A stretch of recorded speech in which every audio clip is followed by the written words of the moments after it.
नमस्कार दोस्तों। मैं गौरव उपाध्याय। जैसा कि आप जानते हैं कि माध्यमिक शिक्षा बोर्ड द्वारा बोर्ड कक्षाओं के पेपर 12 फरवरी से आयोजित होने हैं, जिसके चलते कम समय में विद्यार्थियों को सिलेबस पूरा करना है। इस स्थिति में मेरा एक छोटा सा प्रयास है ताकि आप सबको कम समय में रिवीजन का मौका मिल सके। और उसी कड़ी में मैं आज से आपको 10th क्लास सोशल साइंस के समस्त चारों किताबों की टॉपिक बाय टॉपिक एमसीक्यूज उपलब्ध कराऊंगा, जिससे आप अपनी रिवीजन को और बेहतर बना सकते हैं। जैसा कि आप जानते हैं, पहली किताब है भारत और समकालीन विश्व 2 इतिहास की, और उसका पहला पार्ट है यूरोप में राष्ट्रवाद। पर इसी पर बात करने वाले हैं विभिन्न एमसीक्यूज के माध्यम से। तो बिना देर किए बात करते हैं यूरोप में राष्ट्रवाद का उदय। आप देख पा रहे हैं, पहला ही क्वेश्चन है, यूरोप में राष्ट्रवाद की शुरुआत किससे मानी जाती है। ऑप्शन आपके सामने है, औद्योगिक क्रांति, फ्रांसीसी क्रांति, रूसी क्रांति और जर्मनी का एकीकरण। सही उत्तर है इसका फ्रांसीसी क्रांति। दूसरा क्वेश्चन है आपका, फ्रांसीसी क्रांति कब हुई। कि ये 1789 में हुई। किसने सिविल कोड 1804 लागू किया। ये नेपोलियन ने लागू किया था। वियना सम्मेलन 1815 की अध्यक्षता किसने की। ये मेटरनिख के द्वारा की गई थी। यंग इटली संगठन की स्थापना किसने की। ये मैजनी के द्वारा की गई। छठवां क्वेश्चन है, इटली के एकीकरण का निर्माता कौन था। कैबूर को इटली के एकीकरण का निर्माता कहा जाता है। गरिबाल्डी की सेना को क्या कहा जाता था। इसे रेड शर्ट्स के नाम से जाना जाता था। जर्मनी के एकीकरण का मुख्य नेता कौन था। ये बिस्मार्क थे, जिन्होंने जर्मनी के एकीकरण में महत्वपूर्ण भूमिका निभाई थी। लौह और रक्त की नीति किसने अपनाई। ये बिस्मार्क थे, जिन्होंने जर्मनी के एकीकरण में मुख्य भूमिका निभाई। उन्हीं के द्वारा इस नीति को अपनाया गया। 1848 की क्रांति किसकी असफलता के रूप में देखी जाती है। तो ये जो क्रांति थी, ये उदारवादियों की असफलता के रूप में देखी जाती है। नेक्स्ट प्रश्न है आपका, उदारवाद का अर्थ क्या है। तो उदारवाद समानता और स्वतंत्रता उदारवाद का अर्थ है। रूढ़िवादी किसका समर्थक है। तो रूढ़िवादी जो हैं, ये राजतंत्र और परंपरा यानी कि पहले जो चली आ रही व्यवस्था हैं, उनके समर्थक हैं, रूढ़िवादी कहलाते हैं। फ्रांस का राष्ट्रीय ध्वज किससे प्रेरित है। तो ये तिरंगा ध्वज से प्रेरित है। नेपोलियन ने कौन सा सुधार किया। नेपोलियन ने सिविल कोड बनाया था। जैसा कि आप जानते हैं, इसमें बहुत सारी अच्छी बातें लिखी हुई थी, हालांकि ये लागू नहीं हो पाया था। किसने राष्ट्रवाद का विस्तार यूरोप में किया। तो यूरोप में राष्ट्रवाद का जो विस्तार है, वो फ्रांसीसी क्रांति के द्वारा किया गया। नेक्स्ट क्वेश्चन है आपका, नेशन स्टेट का मतलब। तो जो नेशन स्टेट का मतलब है, वह है समान पहचान वाला राष्ट्र। नेक्स्ट क्वेश्चन है आपका 19वां, जर्मन साम्राज्य की स्थापना कब हुई।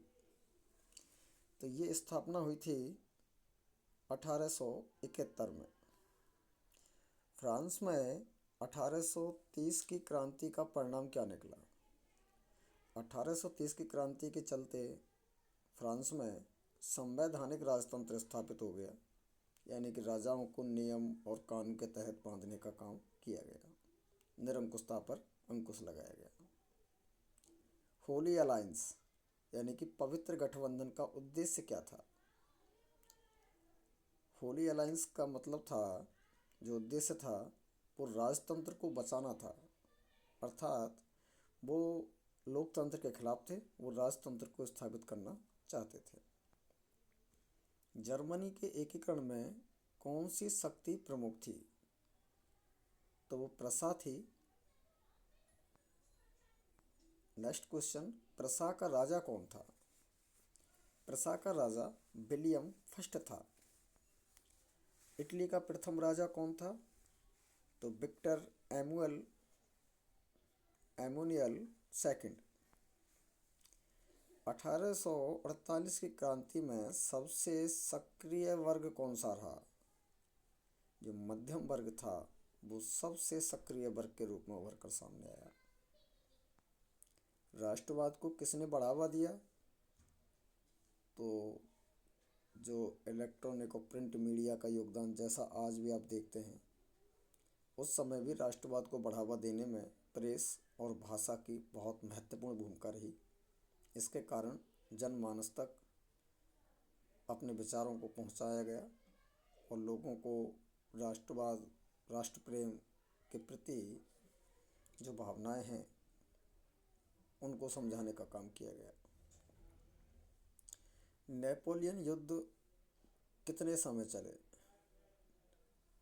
ये 23 वर्ष तक चले। वियना संधि का मुख्य उद्देश्य था फ्रांस को कमज़ोर करना। वियना संधि हुई इसीलिए थी ताकि फ्रांस को कमज़ोर किया जा सके। यूरोप का दिमाग कौन कहलाता था? यूरोप का दिमाग इटली कहलाता था। सामंतवाद विरोधी आंदोलन कहाँ शुरू हुआ? ये फ्रांस में शुरू हुआ। सामंतवाद का विरोध। किस संगठन ने इटली के युवाओं को एकजुट किया? तो इटली का एक संगठन था यंग इटली। इसके द्वारा इटली के युवाओं को एकजुट करने का काम किया गया। जर्मन संसद को क्या कहते थे? तो जर्मन संसद को रीचस्टाग कहते थे। 1848 के आंदोलन में महिलाओं की स्थिति क्या रही? ऑप्शन नंबर देखिए आप। शामिल नहीं हुई, नेतृत्व में थी, आंशिक रूप से शामिल हुई, युद्ध लड़ी। तो आप आंसर देख पा रहे हैं, आंशिक रूप से शामिल हुई थी महिलाएं 1848 के आंदोलन में। किस आंदोलन में मजदूर वर्ग सक्रिय था? तो वो 1848 का जो आंदोलन हुआ इसमें सक्रिय था। प्रसा की सेना का प्रमुख कौन था? तो प्रसा की सेना का प्रमुख बिस्मार्क थे। जर्मनी का संघ कहाँ स्थापित हुआ? ये फ्रैंकफर्ट में हुआ था जर्मनी का संघ। इटली में लाल कमीजधारियों का नेतृत्व किसने किया? ये गैरीवाल्डी ने किया था। 1830 की फ्रांस क्रांति का परिणाम क्या निकला? दो परिणाम निकले थे इसके। पहला, चार्ल्स 10 हटाया गया। दूसरा, लुई फिलिप आया था। राष्ट्र राज्य की पहचान किससे होती है? अगर राष्ट्र राज्य की पहचान, एक राष्ट्र राज्य होता क्या है, तो साझा भाषा और संस्कृति से होती है। नेपोलियन किस देश का शासक था? नेपोलियन फ्रांस का शासक था। यूरोपीय मानचित्र में बदलाव सबसे पहले क्यों हुआ? ये राष्ट्रवाद के कारण हुआ।